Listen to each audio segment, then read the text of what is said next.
Hi Megan, glad you're feeling better and you got your video up. And since you asked your question, I can finally answer it and go on from there. So let's start with Anna. Anna asked, do you like musicals? That is a silly question. Of course I like musicals. I like all of them. I've seen Wicked and Phantom of the Opera and Chicago and Annie and all kinds of musicals on the stage. I love watching them. One of my favorite all-time movies is Seven Brides for Seven Brothers, which is a musical. I only fast forward through one song, just because it's so incredibly not needed. And yes, I adore musicals. Okay, now moving on to Cody's, who asks, what is your favorite Harry Potter book? It's Goblet of Fire, book 4. I think the reason why is not just the tasks, but the fact that you're actually introduced to the wizarding world at large. You learn more about it. You learn about the other parts of the world that have wizards as well. And I really liked learning about that and finding out that it's not just this one little area, but it's actually the whole world. And I loved the Quidditch match, the World Cup, where they had witches and wizards from all over the world, and you get to find out about them there. Kit said, name 3 things from each person that reminds you of them. And like Megan, I had to write them down so I didn't forget them. For Anna, it's hot dogs, you don't know your grandpa, and ice cream, especially maple ice cream. For Cody, it's Guitar Hero, top hats, and Chuck Norris. For Kit, it's monkey, notebooks, and mood rings. And for Megan, it's gorgeous hair, bite marks, and nail polish. All right, Megan asked, what is your hidden talent? Well, I don't really consider singing a hidden talent because I do it all the time and not necessarily aware of it when I'm doing it, but yes. And yes, I can also fold my tongue in 3. And while that is a hidden talent, it's not necessarily the one I want to go into. So I can bend my elbow backwards and...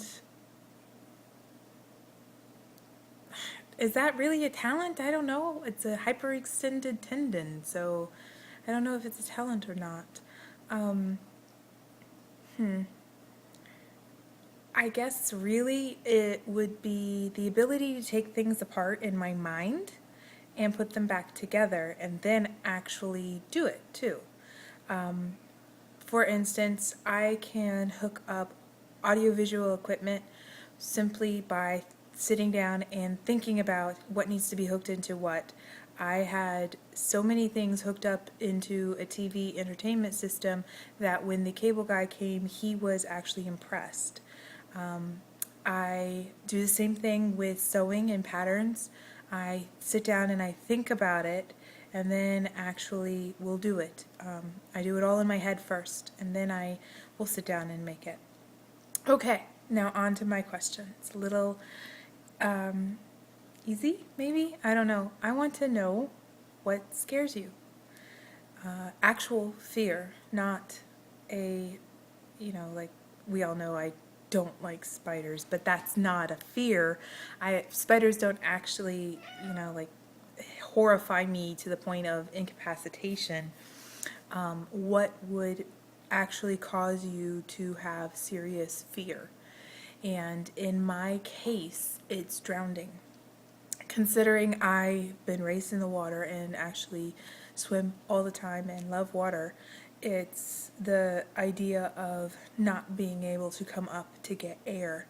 I had one instance in which Brenda's nephew, who's not necessarily all there, he's very violent, and he took offense to something I did in the pool, and he held me under the water. And it was probably one of the few times in my life I've experienced true fear, because I honestly thought he was not going to let me up in time, and I was going to drown. So yes, that is a true and horrifying fear for me. But despite it, I don't let it control me. I still absolutely go into the water, and it does not keep me from doing things that I love, but it is a true fear, even more than, say, dying in a fire or falling or something like that. It's drowning. That would be the one thing I definitely would not want to do. Okay, so that is it for me for this week. I love you guys, and if hopefully no one asks my question for next week, because I've got a really good one, but it needs a little bit of preparation. So until then, I'll see you next Friday.